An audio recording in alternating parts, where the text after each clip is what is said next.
Everyone wants to know what happened. How in the world can a mother wait 30 days before ever reporting her child missing? It's insane. It's bizarre. Something's just not right about that. Well, the answer is actually relatively simple. She never was missing. Kaylee Anthony died on June 16, 2008, when she drowned in her family's swimming pool. You're going to hear that Kaylee loved to swim, and Kaylee could get out of the house very easily, and did so on that day.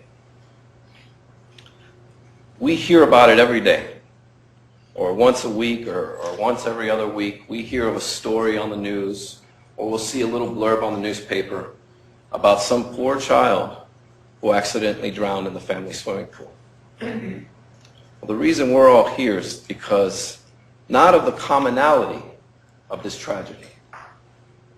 No, that's unfortunately, it's far too common. In fact, in the state of Florida, it is the #1 way that children die, is drowning in swimming pools.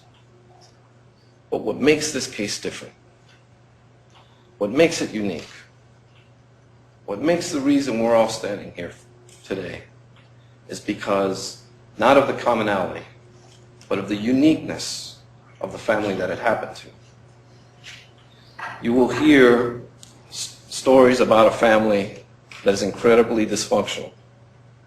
You will hear about ugly things, secret things, things that people don't speak about, things that Casey never spoke about.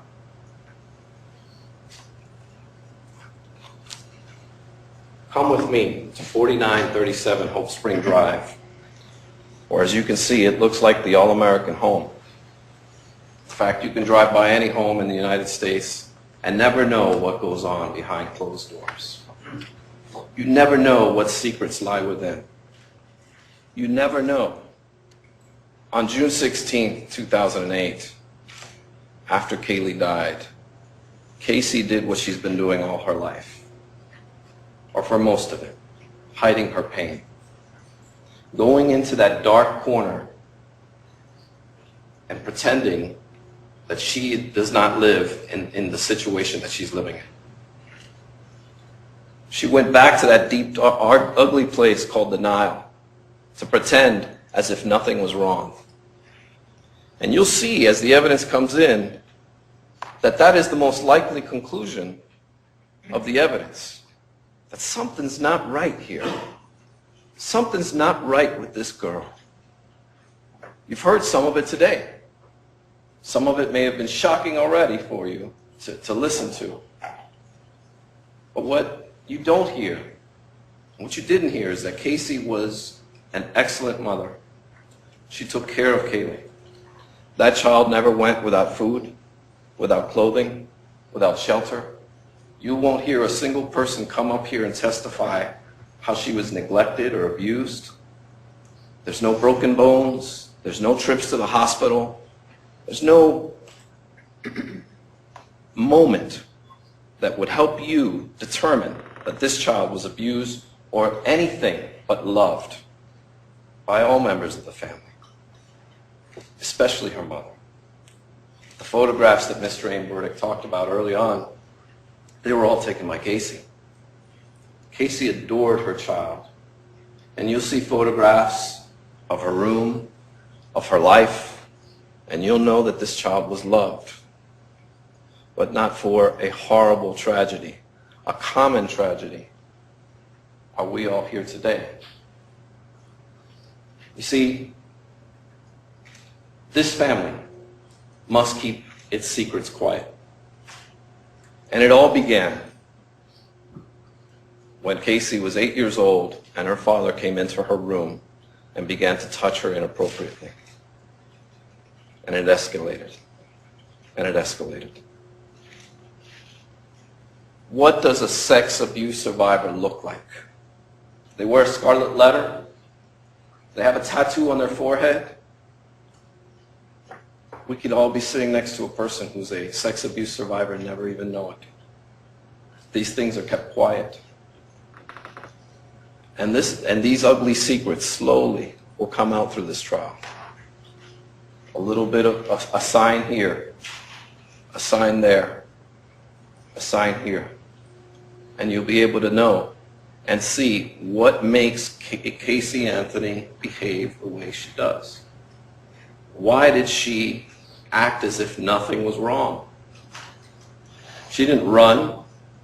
She didn't move to California, New York, and say to her parents, sorry, you're never going to see your granddaughter again. That's the easiest thing to do.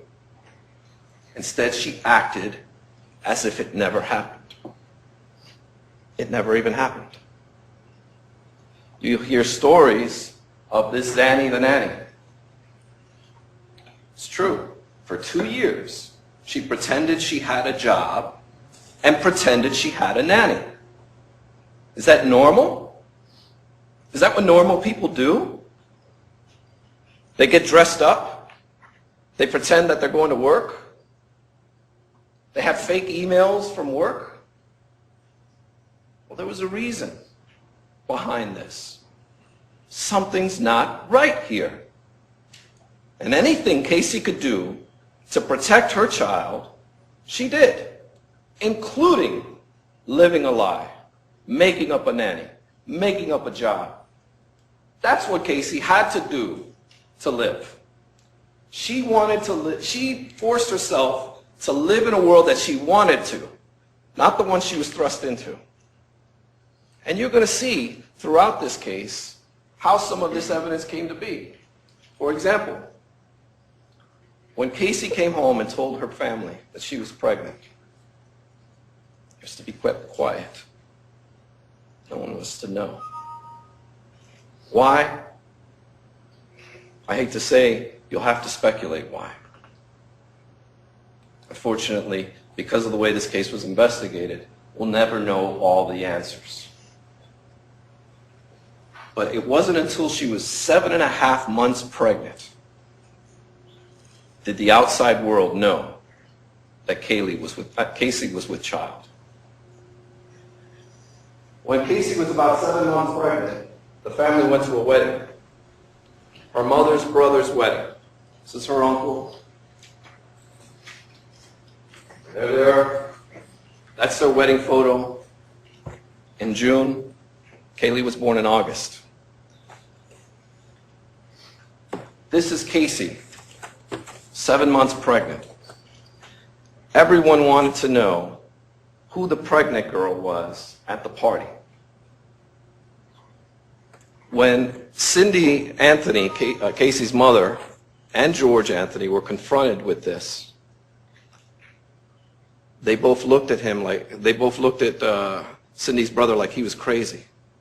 They denied. Cindy, who is a registered nurse, said, oh no, she's just retaining water. You'll hear other stories, well, oh, she just had a tumor. She was pregnant. There's no denying this. This is a pregnant girl. But yet the entire family wanted to keep it quiet.